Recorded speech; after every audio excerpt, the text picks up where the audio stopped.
Un coup retentit à la porte, et Daniel n'eut à peine le temps de réfléchir avant de l'ouvrir. Devant lui se tenait une femme qu'il n'aurait jamais cru revoir un jour. Sacha. Son visage était plus émacié, sa peau ternie et marquée par la crasse. Ses dreadlocks, autrefois éclatantes, pendaient mollement autour de son visage, et son t-shirt orange délavé était déchiré aux manches. Mais ses yeux étaient toujours les mêmes.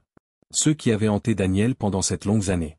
Il ouvrit la bouche pour parler, mais les mots restèrent coincés dans sa gorge lorsqu'il aperçut le garçon à ses côtés. Un enfant noir, âgé d'environ 6 ou 7 ans, vêtu de vêtements poussiéreux et déchirés. Il s'accrochait au bras de Sacha, mais ses yeux méfiants, agrandis par trop de nuits difficiles et trop peu de repas chauds, fixaient Daniel. Est-ce que je peux nettoyer ta maison en échange de nourriture? Demanda Sacha d'une voix douce. L'air sembla se vider des poumons de Daniel. Sacha, dit-il enfin, sa voix se brisant. Elle tressaillit au son de son nom, mais hocha légèrement la tête. C'est moi. Daniel serra le cadre de la porte si fort que ses jointures blanchirent. 7 ans, dit-il, sa voix basse, tendue par une émotion à peine contenue. 7 ans que tu as disparu sans un mot, et maintenant tu te tiens là, à me demander de nettoyer ma maison. Je ne suis pas venu pour toi, murmura-t-elle d'une voix rauque. Je suis venu pour lui. Sa main se posa protectrice sur l'épaule du garçon. Il a faim. Le regard de Daniel glissa à nouveau vers l'enfant. Comment s'appelle-t-il? Malik, répondit-elle. Est-il? Daniel s'arrêta, sa mâchoire se crispant. Est-il à moi? Sacha secoua la tête rapidement. Non, c'est mon neveu. L'esprit de Daniel s'emballa. Son neveu? Où était sa famille? Et pourquoi se tenait-elle là, sur le seuil de sa porte, avec l'air de ne pas avoir dormi depuis des jours? Tu ne devrais pas être ici, dit-il d'un ton sec. Les lèvres de Sacha tremblèrent, mais elle ne détourna pas le regard. S'il te plaît, juste un peu de pain. Je nettoierai tes sols, laverai tes fenêtres, n'importe quoi. Je ne peux pas le laisser passer une autre nuit sans manger. La petite voix de Malik perça la tension. Maman, ça va, murmura-t-il. Mais Daniel remarqua la façon dont ses bras maigres s'enroulaient plus fort autour de la taille de Sacha, comme si s'accrocher à elle était la seule chose qui le maintenait en un seul morceau. Quelque chose se brisa dans la poitrine de Daniel. Ce n'était pas la Sacha dont il se souvenait. La femme vibrante et confiante qu'il avait aimée avait disparu, remplacée par une silhouette amaigrie et désespérée. Et pourtant, même maintenant, elle se tenait droite devant son neveu, le protégeant de son corps comme pour le défendre contre le monde entier. Pourquoi? Demanda soudain Daniel, sa voix plus douce. Sacha cligna des yeux. Pourquoi quoi? Pourquoi m'as-tu quitté? Les lèvres de Sacha s'entr'ouvrirent, mais aucun son n'en sortit. Tu n'as pas simplement disparu, insista Daniel en s'approchant. Tu t'es volatilisé. Pas d'adieu, pas d'appel, rien. Je t'ai cherché pendant des années, Sacha. Pourquoi? Des larmes brillèrent dans ses yeux fatigués.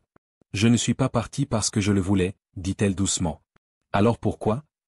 Sa voix se brisa, sa colère luttant contre la douleur dans sa poitrine. Sacha prit une inspiration tremblante. Parce que si je n'étais pas parti, il t'aurait tué. Daniel la fixa, abasourdi. De quoi parles-tu? Ses larmes coulèrent librement. Mon frère s'était mis dans de sales draps avec des gens dangereux. Il voulait que je l'aide à t'extorquer. Quand j'ai refusé, ils ont menacé de s'en prendre à toi. La seule façon de te protéger était de disparaître. Le cœur de Daniel battait à tout rompre alors que ces mots s'imprimaient en lui. Et le garçon? Demanda-t-il, sa voix à peine un murmure. Les bras de Sacha se resserrèrent autour de Malik. Mon frère est mort maintenant. Il a laissé Malik derrière lui, et je ne pouvais pas l'abandonner comme moi. Daniel resta figé, regardant la femme qui avait autrefois été son monde entier et le garçon qui s'accrochait à elle comme si sa vie en dépendait. Pour la première fois en 7 ans, il ne savait pas s'il devait claquer la porte ou les faire entrer tous les deux. Sacha hésita lorsque Daniel s'écarta, son visage indéchiffrable. Pendant un instant, elle crut qu'il allait refermer la porte, mais il parla à nouveau. Entrez. Sa voix était basse, teintée d'une émotion qu'elle ne pouvait identifier. De la colère, de la douleur, ou autre chose. Elle ajusta sa posture, tenant la main de Malik, et entra dans la maison. Les sols de marbre frais semblaient étrangers sous ses pieds calleux et nus. Malik se serra contre elle alors qu'il franchissait le seuil, ses grands yeux scrutant nerveusement le hall luxueux. « Reste près de moi » murmura-t-elle. Daniel les observa en silence, ses poings serrés le long de son corps. Il les conduisit à la cuisine. « Asseyez-vous » ordonna-t-il.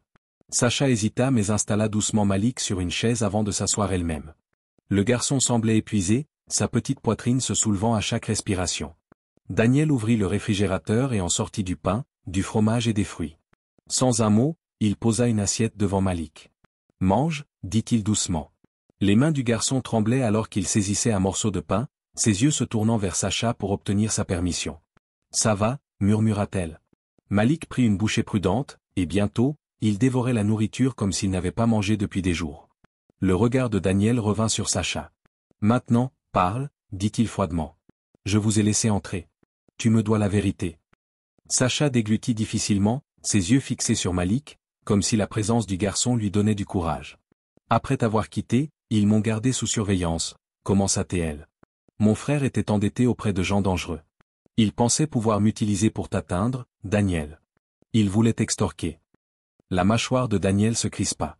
« Je n'en avais aucune idée. »« Tu n'étais pas censé savoir, » dit Sacha avec amertume. « Quand j'ai refusé de les aider, ils ont menacé ta vie. Ils ont dit que si je ne disparaissais pas, tu serais le prochain.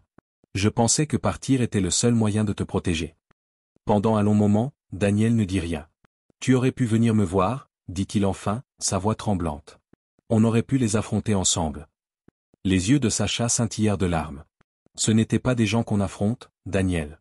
Ils auraient tout détruit. » Son regard s'adoucit légèrement en la regardant.